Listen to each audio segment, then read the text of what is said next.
नमस्कार, तुम्ही पाहतात संवाद महाराष्ट्राचा युट्यूब चॅनल। आपण जर पाहिलं आता MIDCचा हा परिसर आहे, गजबजलेला आहे। हजारोच्या संख्येनं निलेश लंके यांचे कार्यकर्ते समर्थक या ठिकाणी आलेले आहेत आणि त्यांच्या नेमके आता निलेश लंकेंचा विजय झाला, मोठ्या मताधिक्याने झाला, परंतु कार्यकर्त्यांच्या काय अपेक्षा आहेत आपण त्यांच्याकडून जाणून घेणार आहोत। ते शेवगाव मतदारसंघातून आलेत। काय वाटतं, तुम्ही एवढा लांब आलात? आत्मविश्वासाने त्यांच्यावाला प्रचार फॉर्म भरल्यापासून तर आतापर्यंत रोज करीत होतो, प्रत्येक सभेला हजर होतो आणि आनंद वाटतो सर्वसामान्याचा कार्यकर्ता खासदार म्हणून। जय महाराष्ट्र। काय आता नेमकी तुम्हाला अपेक्षित आहे ते काम होतील का, काय वाटतं? 100% काम करते साहेब।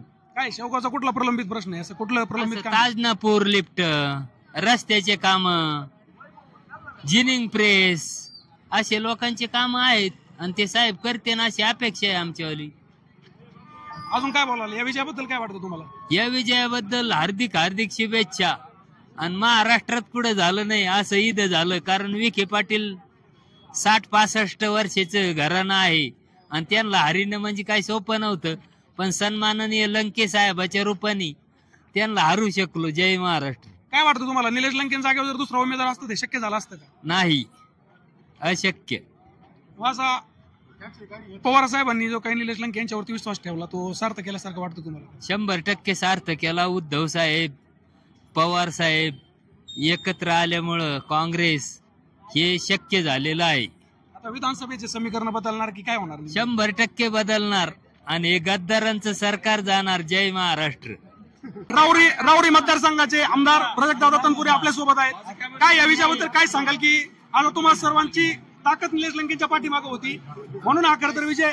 हा खरं जनशक्तीने धनशक्तीवर मिळवलेला विजय आहे।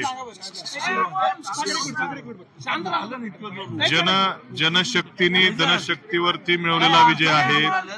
या राज्यामध्ये गेल्या 2.5 वर्षामध्ये ज्या विकृत पद्धतीचं राजकारण चालू होतं, ज्या विकृत पद्धतीनं फोडाफोडी चालू होती, इकडे शेतकरी आमचा त्रस्त असतानाही मात्र भारतीय जनता पक्ष फोडण्यामध्ये मशगूल होते।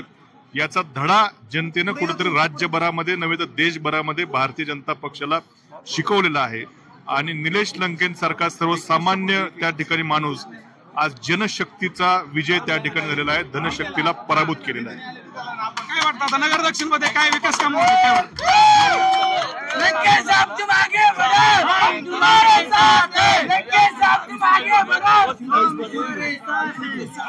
दादा, नगरची MIDC पुन्हा एकदा सुपेची MIDC सारखी उभी राहणार का? निश्चितपणे नगर दक्षिण मतदारसंघातले विविध प्रलंबित प्रश्न असतील किंवा विशेष करून शेतकऱ्यांचे प्रश्न असतील त्याविषयी वाचा फोडणारा खासदार दिल्लीमध्ये आम्हाला बघायला मिळणार आहे, याचं आम्हाला समाधान आहे। तुमचं काय मत आहे लढतीबद्दल?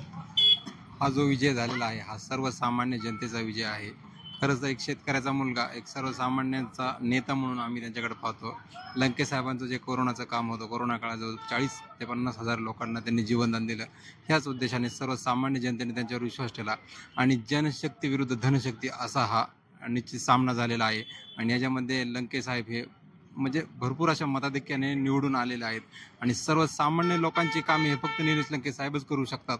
खासदार कसा असावा हे लंके साहेबाचं एक जिवंत उदाहरण आपल्याकडे आहे, कारण लोकांना आतापर्यंत आमदार माहिती होते, खासदार माहिती होते, पण खासदार कसा असतो हा लंके साहेबांनी दाखवून दिला। आणि लंके साहेबांचं एक वैशिष्ट्य म्हणजे त्यांनी कोणतीही निवडणूक ही डबल खेळलेली नाहीये, म्हणजे डबल केलेली नाही, वन्स मोर त्यांच्याकडे नाही, एक निवडणूक एकदाच। त्याच्यामुळे त्यांनी पहिल्या दिवशीच निर्णय निश्चित केला की कम से कम 2 लाख, म्हणजे 2 लाखांनी त्यांचा 100% विजय झाला होणारच होता, पण धनशक्ती कुठेतरी पुढे आली असल्यामुळे जनशक्ती थोडी महाग पडली, पण तरी पण सत्याचा विजय हा निश्चित झालेला आहे आणि सर्वसामान्य जनतेचा नेता आज दिल्लीला रवाना झालेला आहे आणि याचा आम्हाला खूप असा अभिमान आहे आणि ह्याचे आम्ही सर्व साक्षीदार आहोत या गोष्टीचे।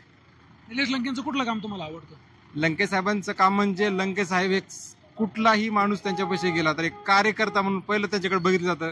म्हणजे आज आम्ही कधीही त्यांना जर भेटायला आलो तर कधीही त्यांच्या घरचे असो, लंके साहेब असो, आले की अगोदर आम्हाला विचारतात तुम्ही जेवण केले का? जेवण केल्याशिवाय त्यांच्या घरचे कुणी आई वडील असो, राणीताई असो, ते कधीही आम्हाला जाऊन देत नाही। सर्व दवाखान्याचं काम असो, एखाद्या शाळेचं काम असो, अगोदर कामाला प्राधान्य दिलं जातं, त्यांच्याकडे टाइमपास हा शब्द कधीच नसतो।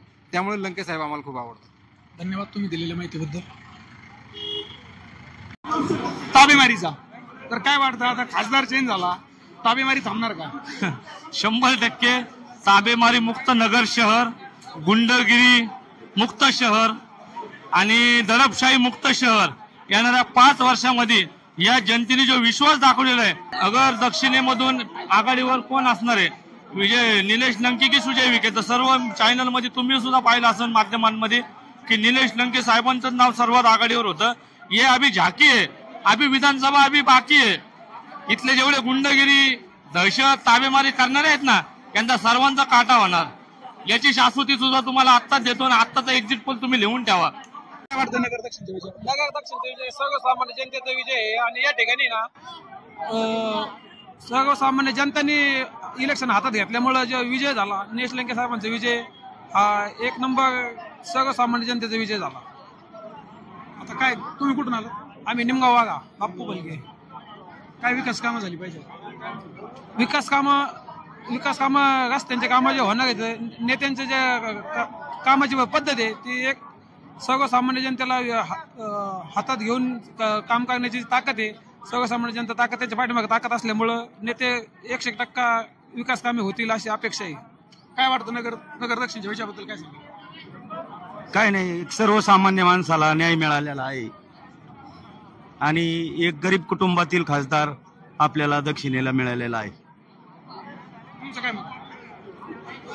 या मातून असं वाटतंय तर सर्वसामान्याचा खासदार तर झालाय, पण आमच्या श्रीगोंद्यामधून राहुल जगताप यांनी जी मोलाची साथ दिली त्यामुळे आमच्या श्रीगोंदा तालुक्यातून भरघोस मतदान मिळालं, त्यामुळे त्यांना जास्त लीड मिळालं, याच्यात आमचा अभिमान आहे.